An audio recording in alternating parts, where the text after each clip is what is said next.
Okay, here we go. How to improve your English listening skills and comprehension. Okay, so today I'm going to show you how you can leverage your emotions to improve your English listening. You're going to learn 1. Why listening does not always improve your listening skills. 2. How you can improve your listening skills effectively. 3. What to do if, like me, you are too lazy to search for good listening material. And 4. Some emotion words. Not so many, but some. Sound good? If it does, give this video a thumbs up. It's much appreciated. Okay, so basically, a lot of people ask me things like, how can I improve my English listening? Or how can I improve my English listening comprehension? Well, improving your English listening is really easy.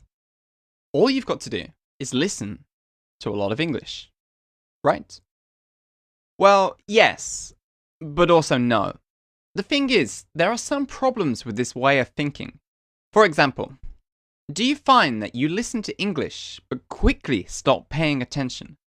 You don't even realize it, but several minutes have gone past and you've been thinking about something completely different. Of course, you don't remember any of the English words or grammar that you heard. Or maybe even what the thing you were listening to was about. Now, this is probably because, well, you're not really listening. Your mind wanders and you can't concentrate. Obviously, this is not going to help you improve your English listening skills. So why does this happen? Well, this happens because probably, the material is too hard and you don't understand it. It's not interesting to you and you don't care. It's boring and you don't really want to listen. So if you are listening to things which have any one or more of these qualities, it's only natural that you can't concentrate or suck up the English like a sponge.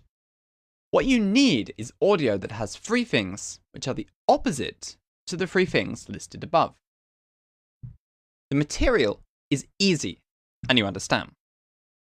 It's interesting to you and you care. It's exciting and you want to listen. Okay, so first, let's talk about material which is easy. Try to listen to things that are easy for you. Now, this is not a waste of time like many people think. Basically, you should already understand 90%. Listen repeatedly until you understand 99% or 100%, and then find something new at 90%. Always just a tiny bit more difficult.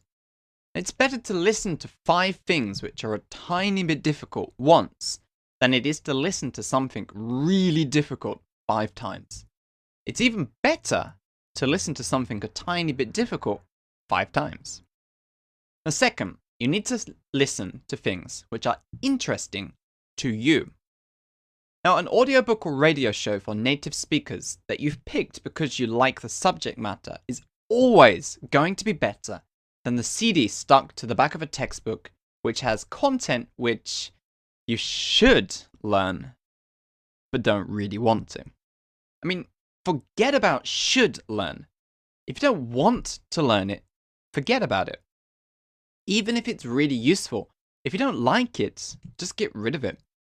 Now, this might seem illogical, but believe me, this will speed up your learning a lot. The third thing is emotion. Now, this is something really important. Even if the content is interesting and useful and everything else, if the recording is boring and recorded like this, it's useless. Useless, useless, useless.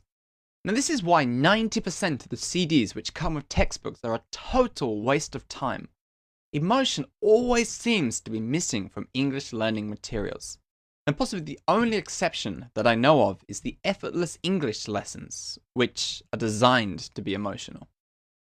Now, our minds are programmed to react to emotion, whether it's happiness, rage, love, sadness, frustration, or shock. We are drawn to emotion.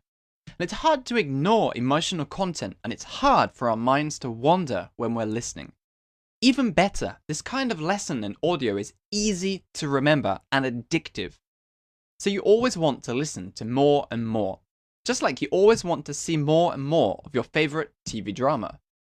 So, okay, in summary, if you really want to improve your English listening, listen to audio that is easy, is interesting to you, moves you. And if you're lazy, like me, I recommend just picking up a copy of the Effortless English audio lessons, which, as I said, are designed to be emotional.